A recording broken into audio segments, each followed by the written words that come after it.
You're the God of this city, you're the King of these people, you're the Lord of this nation. You are. You're the light in this darkness, you're the hope to the hopeless, you're the peace to the restless. You are. Do céu na terra, repito. Presença do reino de Deus que chegou e está entre nós.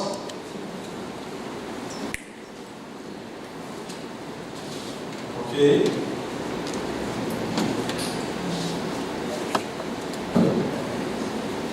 Na verdade, eu quero introduzir a nossa temática, onde a gente vai trabalhar ao longo desses 3 dias, conversar, refletir sobre o impacto do céu na cidade, e a gente vai trabalhar esse tema, o reino de Deus e as suas variações ou seus desdobramentos, através do seu impacto em diferentes frentes, em diferentes áreas, todas elas que envolvem a nossa vida, a dinâmica da nossa vida, de segunda a segunda, quando nós estamos nos mais variados locais, seja de trabalho, estudo, lazer. Por isso, a gente quer iniciar a nossa conferência chamando a sua atenção para a presença desse reino entre nós, do reino de Deus entre nós. Porque não adianta a gente falar ou a gente querer refletir sobre desdobramentos desse reino sem que, primeiramente ou primariamente, nós tenhamos a real noção e consciência da presença do reino.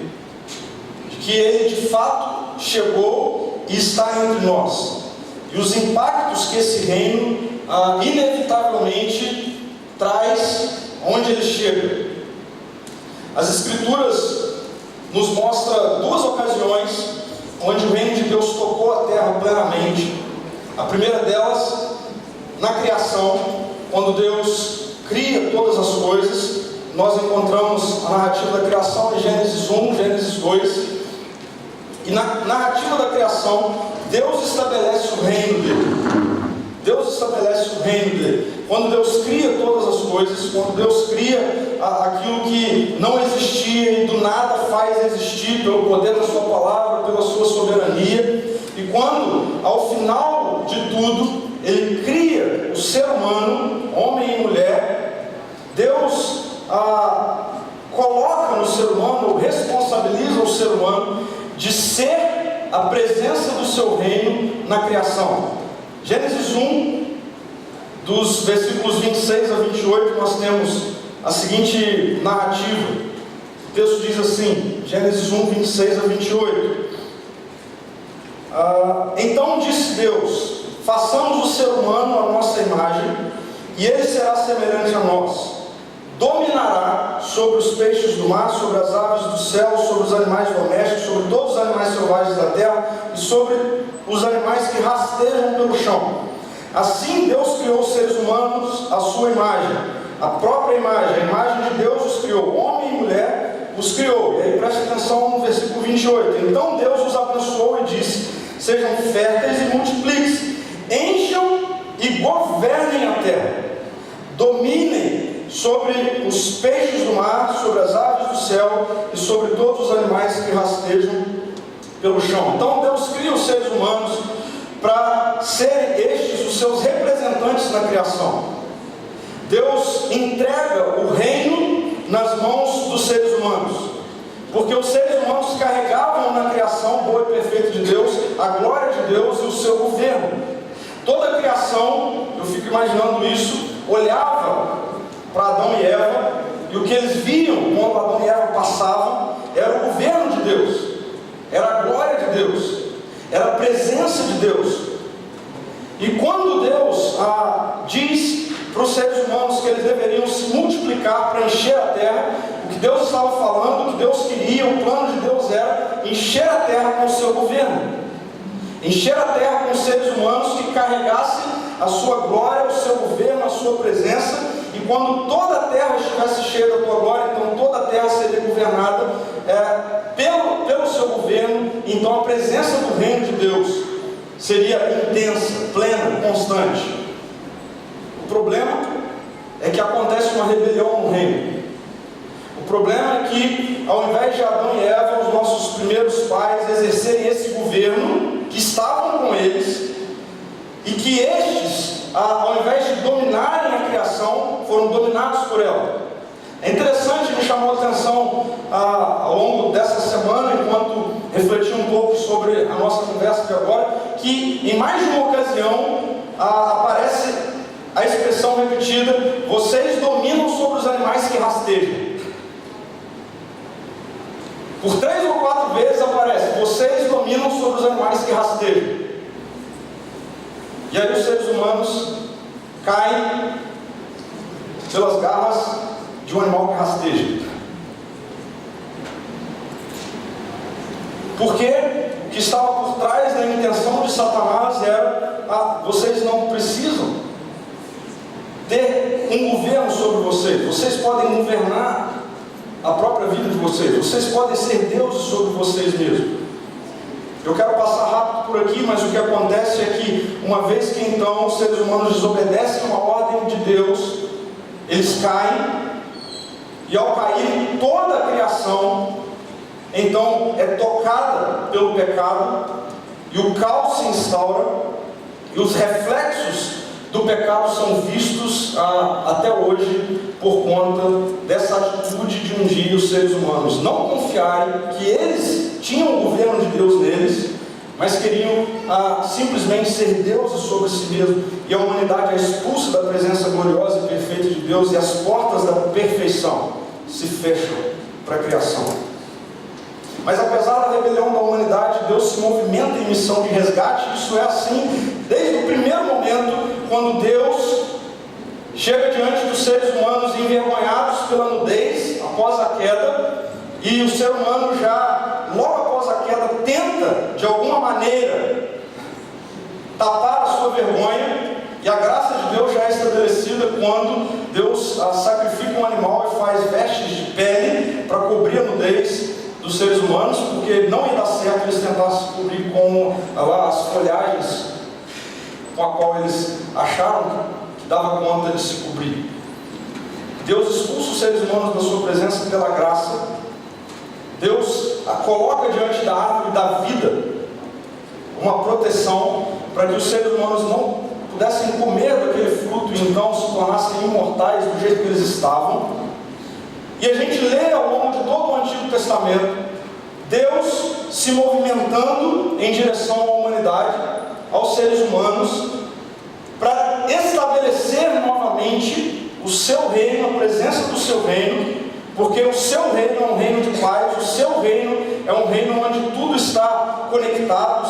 No seu reino não existe caos, não existe tragédia, não existe dor.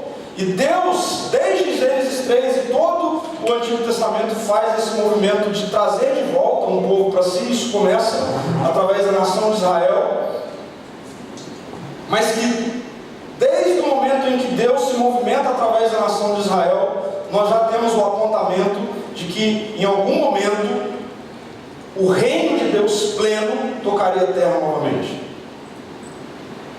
E nós encontramos isso em Jesus.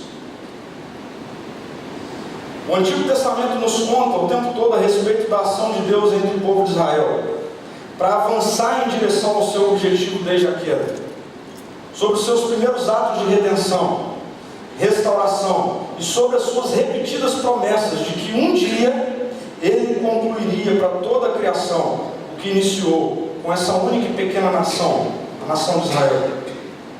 A pergunta é: o que é que Deus concluiria?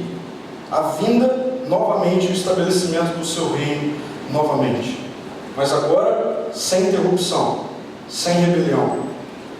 E aí eu queria afirmar algo para vocês. A Bíblia nos diz que isso já aconteceu, que o reino de Deus já tocou a terra novamente, e dessa vez não haverá mais rebelião, nada mais irá detê-lo. Preste atenção nisso. Em Jesus, o reino de Deus tocou a terra plenamente. No Evangelho de Marcos, no capítulo 1, versículos 14 e 15, o texto diz assim: depois que João foi preso, Jesus foi para Galiléia, onde anunciou as boas novas do reino de Deus. E é assim que Jesus começou a anunciar as boas novas do reino de Deus. Enfim chegou o tempo prometido. Enfim chegou o tempo prometido. Ele proclamava: o reino de Deus está próximo, arrependam-se e creiam nas boas novas. O reino de Deus está próximo. Essa foi a proclamação de Jesus. No texto original, na língua grega, aqui a gente tem uma ideia muito mais impactante do que essa leitura, porque aqui parece que veio alguma coisa do reino de Deus, ou ele chegou perto. Mas a expressão do texto é: o reino de Deus chegou, ele se aproximou, ele estava distante, mas agora ele se aproximou, ele está aqui, ele chegou. E a questão é: quanto dele chegou? Quanto dele veio? É importante a gente refletir sobre isso agora, iniciando a nossa conferência, porque existe muita confusão acerca do quanto do reino de Deus chegou, por causa de algo de cunho teológico a respeito do reino de Deus, que é uma expressão muito comum que diz que o reino de Deus já chegou, mas o reino de Deus ainda não chegou. Como é que é esse negócio? Quantos aqui já ouviram isso? O reino de Deus já veio, mas ainda não veio. Quanto do reino já veio? O que é que não veio? Veja, o reino de Deus chegou plenamente. O reino de Deus chegou 100%. Mas o que é que ainda não veio? Não veio ainda o tempo onde ele reina absoluto. Porque nós ainda vivemos numa presente era, e as Escrituras nos mostram que nós vivemos inseridos nessa presente era, onde existem algumas esferas reais que exercem força contrária à presença desse reino. Ora, a nossa própria carne. O apóstolo Paulo diz que a nossa carne luta, briga contra o Espírito. Ora, o próprio sistema, o mundo no qual nós vivemos, basta nós olharmos ao nosso redor e a gente vê que de fato existe um impulsionamento contrário ao reino de Deus. E a presença personificada também de Satanás. O que não chegou ainda é o tempo onde todas essas coisas serão colocadas debaixo do governo de Jesus. E aí, o reino de Deus será absoluto. Mas eu quero voltar para o quanto do reino de Deus já veio. Totalmente. 100%. E aí a pergunta para nós é: o quanto eu e você temos usufruído desse 100% do reino de Deus que já chegou? O quanto a presença desse reino que já chegou tem sido palpável, experimentada, relacional na sua vida, na dinâmica da sua vida. O quanto do impacto da presença desse reino que já chegou plenamente, 100%, tem impactado as suas decisões, os seus relacionamentos, a forma como você lida com o seu dinheiro, com o seu trabalho, como você se relaciona com as pessoas na faculdade, no seu trabalho. O quanto do 100% da presença desse reino que já chegou tem impactado e você tem usufruído da presença desse reino. Uma pergunta ou uma reflexão que tem me feito perder sono, principalmente num contexto onde a gente está vivendo agora, no momento atual da nossa nação. Será que o reino de Deus tem impactado a cidade do Brasil a partir dos mais de 60 milhões daqueles que se dizem cristãos? Mais de 60 milhões dizem que são seguidores do reino. Eu fico imaginando, Senhor, ao longo da semana eu fiquei brigando com Deus várias vezes por conta disso. Falei: Deus, por que essa cambada de gente não influencia a nossa nação? A palavra de Deus diz para nós em Provérbios que quando os justos florescem, a nação se alegra. Não interessa como é e qual é o governo, quando os justos florescem, a nação se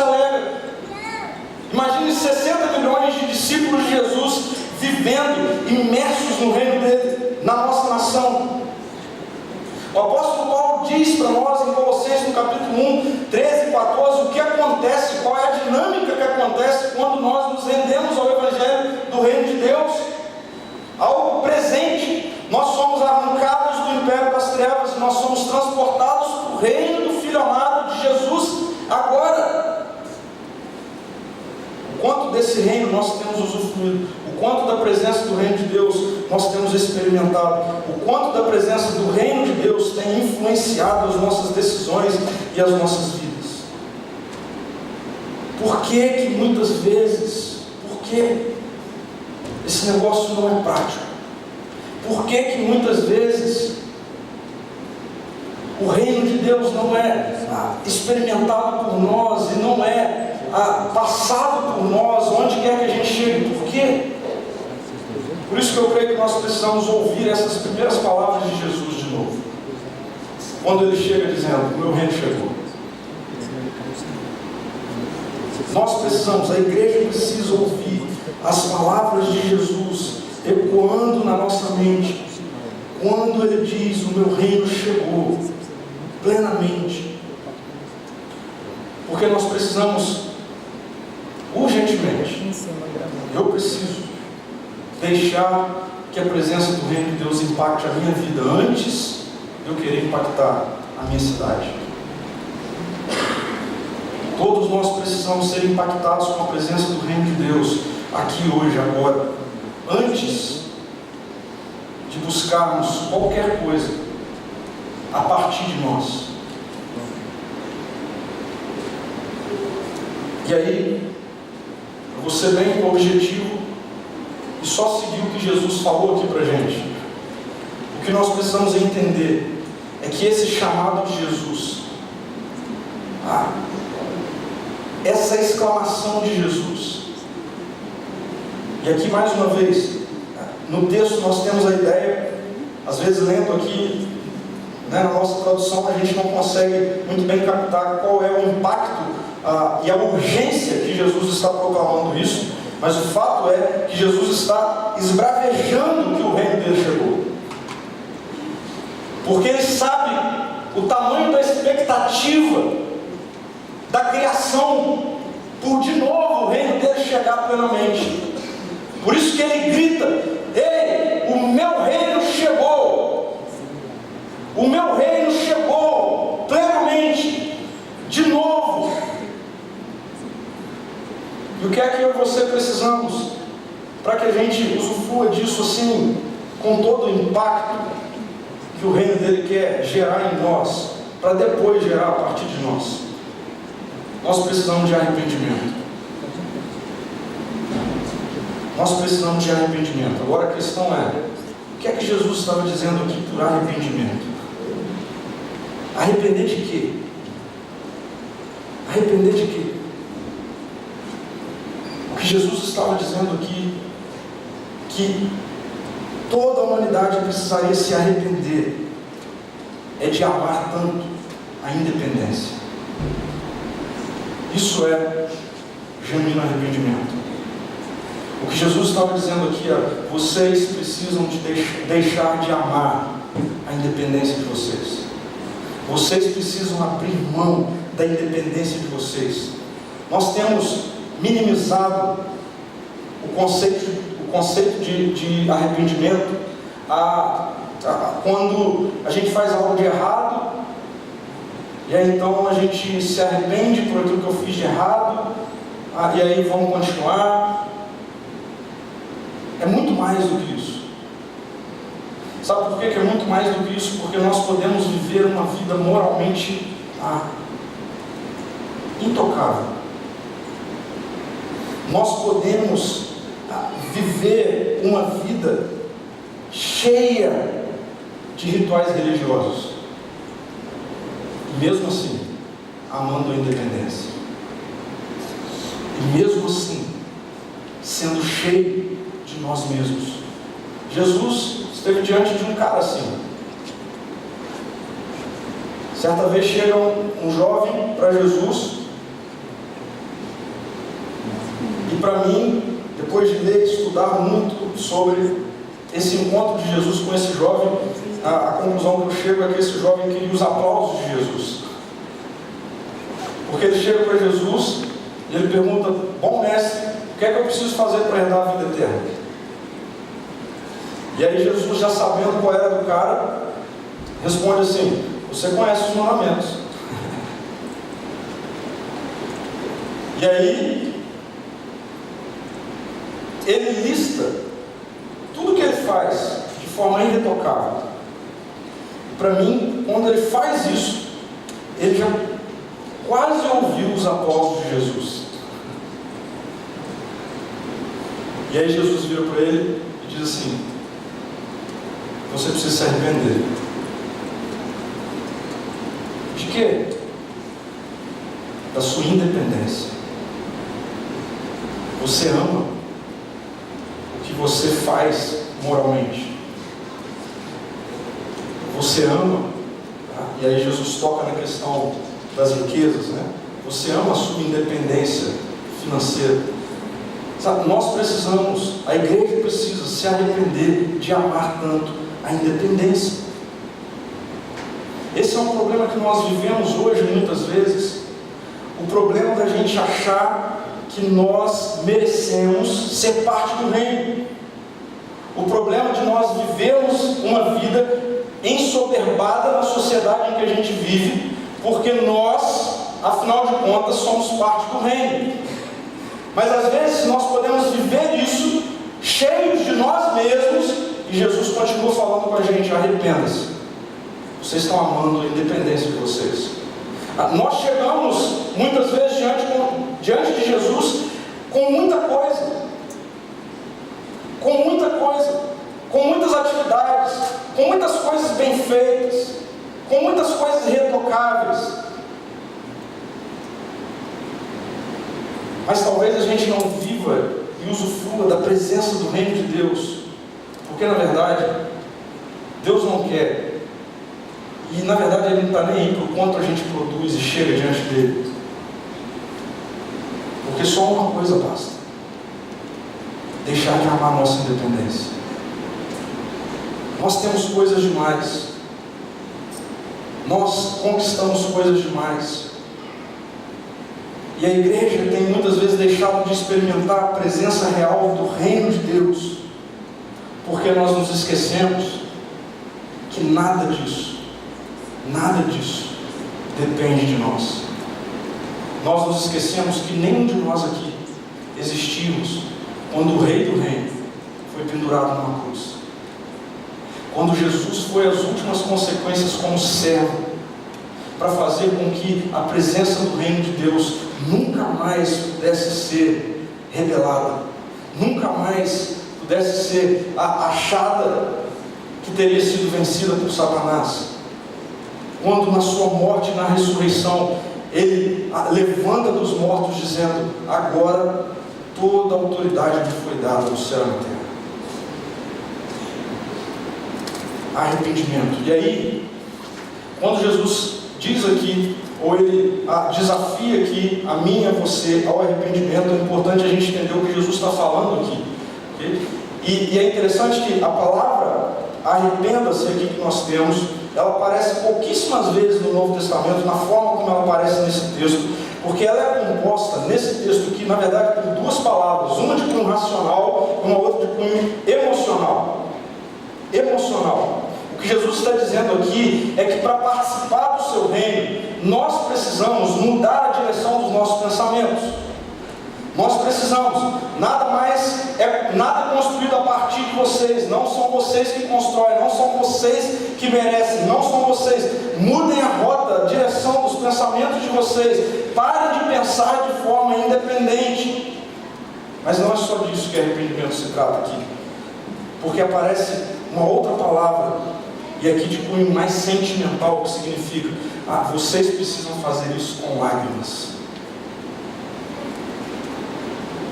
Vocês precisam se entristecer do quanto vocês se tornaram independentes. E aí, para mim aqui está um grande problema dos nossos dias. É que nós, altamente influenciados pelo iluminismo, achamos que nós somos o que nós pensamos. Tudo a gente acha que resolve na mente. Mas não adianta, arrependimento não é um negócio de mente, é um negócio de coração. Deixar de amar. Mas, para que a presença do reino de Deus seja real, impactante em nós, antes de gerar impactos a partir de nós, além do arrependimento, nós também precisamos de fé.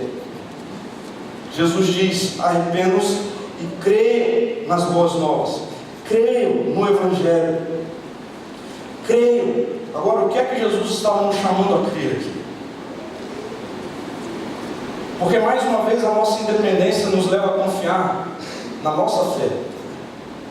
Na verdade, nós lidamos muitas vezes com a fé que nós temos na nossa fé. E aí tem dia que eu estou com muita fé, tem dia que eu estou com pouca fé. E não é nada disso. Porque Jesus está mudando a rota, mudando a direção. Ele diz: parem de amar a independência, creiam na dependência. E crer na dependência significa, antes de tudo, creio que eu amo vocês. Creio que eu amo vocês.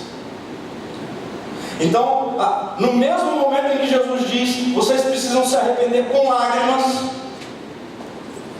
se entristecendo do tamanho da rebelião, vocês precisam deixar eu enxugar as lágrimas de vocês e confiar no quanto eu amo vocês. No quanto eu amo vocês. Amar agora a dependência no amor de Jesus. Um dia eu estava orando e refletindo sobre essa questão da presença do reino de Deus na minha vida, dos impactos da presença do reino de Deus na minha vida. Eu comecei a orar, eu comecei a dizer: Senhor, por que eu não vejo mais? Por que eu não experimento mais? Por que Deus, não é todo dia, eu quero esse negócio o tempo todo, toda hora, onde eu estiver, por que não tem sido assim? E aí, claramente, o Espírito trouxe ao meu coração: porque você ainda não confia plenamente que só o meu amor é suficiente para você. Eu falei: Deus, mas e as coisas que eu faço? Não tem nada a ver com o que você faz. Tem a ver com o meu amor por você. Creio nas boas novas do Evangelho. Creio que o Evangelho de Deus chegou, cheio de graça, cheio de amor. Creio que naquela cruz Jesus nos amou profundamente, um amor obediente, um amor profundo. Nós precisamos mais, ter mais, encontrar mais saciedade nesse amor. Deixa eu dizer algo aqui, sem medo de errar. Nós experimentamos pouco do amor de Deus por nós. Nós nos preocupamos muito naquilo que nós podemos fazer. Nós achamos que tem a ver com a fé na minha fé, na sua fé.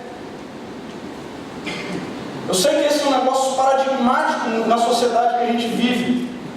Porque tudo na sociedade que a gente vive é por mérito, é com base no nosso esforço. Mas viver no reino de Deus não é com base no nosso esforço, porque todo esforço já foi feito. Nenhum de nós poderíamos suportar o peso da desgraça do pecado. Por isso Jesus foi morto antes da fundação do mundo. Nós precisamos encontrar suficiência nesse amor. Porque é quando nós encontrarmos suficiência nesse amor, e a palavra de Deus diz que esse amor é o amor que lança fora todo medo, é o amor que nos aperfeiçoa, é o amor que jorra de nós.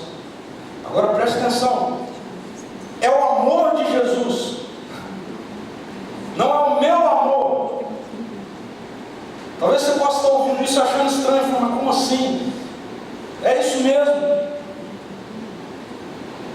Jesus sabe o tamanho do nosso amor. E mesmo sabendo o tamanho do nosso amor, Ele nos amou primeiro. Tem um cara na Bíblia que mostra isso muito bem, e eu me vejo muito nele. Pedro. Pedro andou muito tempo ao lado de Jesus achando que tinha a ver com o amor dele, o quanto ele amava, o quanto ele produzia. E eu creio que Pedro amava Jesus. Mas, momentos antes da cruz, Pedro, meio lunático, sem ter noção exata de quem ele era, e quando Jesus disse para os discípulos que a turma ia abandoná-lo naquele momento, Pedro falou: opa, eu não. Sabe? Se Jesus estivesse aqui hoje e ele fizesse isso, muitos de nós levantaríamos e diríamos: não, eu não, eu te amo. Aí Jesus olha para Pedro, olha para mim, para você e diz: vocês vão me negar.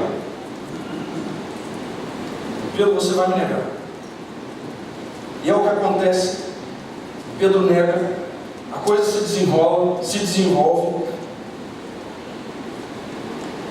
Pedro cai em si, ao ponto dele dizer: eu não sirvo para ser um discípulo dele, vou voltar a pescar. E Pedro volta a pescar, e quando Jesus ressuscita dos mortos, Jesus tem um encontro agora para mostrar para Pedro quem ama. E da mesma forma como da primeira vez que Jesus atrai Pedro, conquista o coração de Pedro, da pesca maravilhosa que acontece, eu vou pular aqui nos detalhes. O fato é que a turma está comendo junto. Eu fico imaginando a situação de Pedro. Imagina você diante do mestre, sabendo que a coisa que você fez pisou na bola. Eu fico imaginando. Já viu quando o pai fala para você assim: quando chegar em casa a gente vai conversar? E aí chega em casa, vai comer, vai tomar banho. Jesus está lá de boa comendo com a turma. E aí chega a hora, Jesus chama Pedro de canto e fala: vem cá, imagina um frio na barriga de Pedro. Mal sabia ele que o que Jesus estava fazendo ali era amando, quando ele havia o negado. Jesus continua nos amando, mesmo quando nós o negamos. Porque não tem a ver com o seu amor nem com o meu amor, mas com o amor dele por nós. É o amor dele em nós que nos aperfeiçoa. E Pedro chega diante de Jesus, Jesus diante de Pedro, e nós lemos o Pedro, tu me amas? E Pedro responde para Jesus: mestre, o senhor sabe que eu te amo.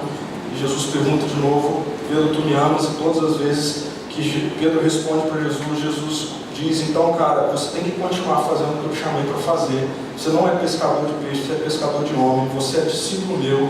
E na terceira vez que Jesus pergunta: Pedro, tu me amas? A gente lê que Pedro, o que aconteceu com Pedro? Se entristeceu. Tem muita gente que fala assim, ficou bravo. Mas Pedro não ficou bravo, Pedro ficou triste. E aí aqui mais uma vez eu preciso dar esse detalhe para vocês, porque é um detalhe maravilhoso. Todas as vezes, nas duas primeiras vezes que Jesus pergunta para Pedro: Pedro, tu me amas?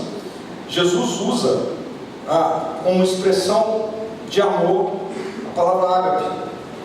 E a resposta de Pedro para Jesus não é com a palavra ágape, filéu. E aí na terceira vez Jesus pergunta para Pedro com a palavra filéu. E aí isso entristece o coração de Pedro. Por quê? Porque Pedro percebe quem ele é, qual é o tamanho do amor dele, e ele sabe que Jesus sabe qual é o tamanho do amor dele. E para mim, quando Jesus pergunta pela terceira vez e Pedro se entristece, Pedro achava que Jesus iria falar com ele: cara, então, realmente você não serve. Mas quando Jesus pergunta para Pedro: Pedro, esse é o tamanho do seu amor, essa é a profundidade. Não é um amor disposto a qualquer coisa. E aí Pedro se entristece e responde: Senhor, tu sabes de todas as coisas. E aí Jesus fala: continua no meu reino, porque o meu amor vai te aperfeiçoar. E aí vai ler o que acontece com Pedro a partir disso. Pedro em Atos, diante do Sinédrio, e a turma coloca Pedro na ponta da parede e diz: você precisa parar de falar nesse nome, porque senão você vai morrer. E aí Pedro, no meio da Suprema Corte, Pedro: então pode fazer o que você quiser, julguem vocês, o que é melhor? Eu preciso temer a vocês ou temer a Deus? Pedro é aperfeiçoado no amor. Nós precisamos dessa fé, da fé que se sacia, que é acolhida pelo amor de Jesus. Porque quando nós abrimos mão da nossa independência, do amor que temos pela nossa independência, e nós passamos a crer e a deixar que o amor perfeito de Jesus nos aperfeiçoe, a gente vai começar a experimentar mais o reino de Deus. E não tem limite. Sabe, às vezes nós nos acomodamos com 20% do reino de Deus. Estou bem, 40% do reino de Deus. Não é possível mesmo ter 100% agora, mas é possível ter 99%. Eu creio que 99% do reino de Deus tem a ver com a gente experimentar mais do amor dele. Quando isso acontecer, nós seremos aperfeiçoados, nós transbordaremos do seu reino, nós seremos santificados. Esses dias eu estava lendo e eu acabo com essa citação aqui. Eu quero chamar o pessoal da música aqui. Eu estava lendo a carta aos Hebreus, capítulo 10.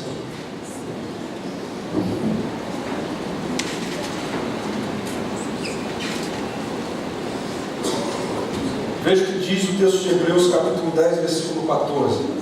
Hebreus 10, 14. Porque mediante essa única oferta,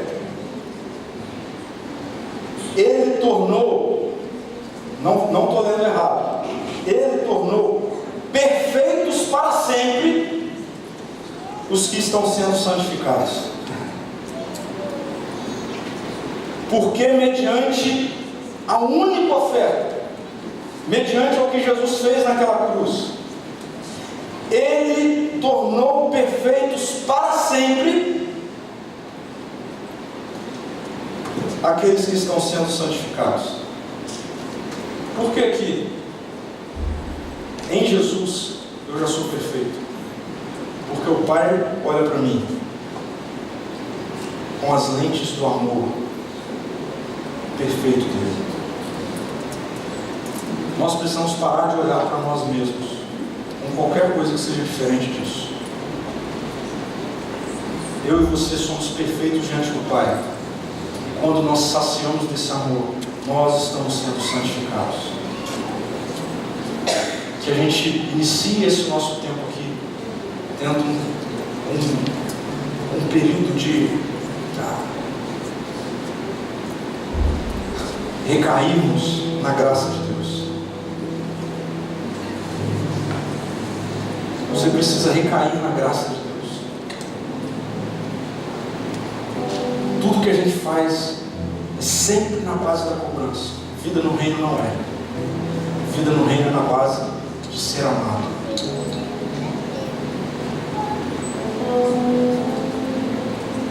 Feche seus olhos.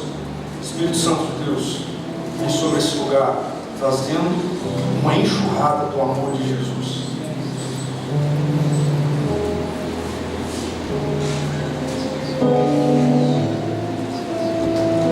Senhor, pessoas aqui precisam ser amadas pelo Senhor, precisam saber que não importa como estão, são amadas. Pessoas aqui precisam se arrepender de amar tanto a independência. Nós temos coisas demais, Senhor. Nós queremos chegar diante do Senhor sem nada nas mãos.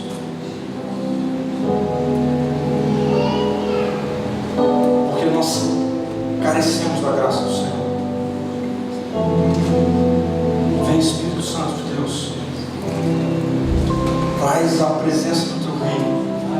Onde está o Teu reino, ali está um amor que molda, um amor que acolhe, um amor que santifica, um amor que lança fora o medo.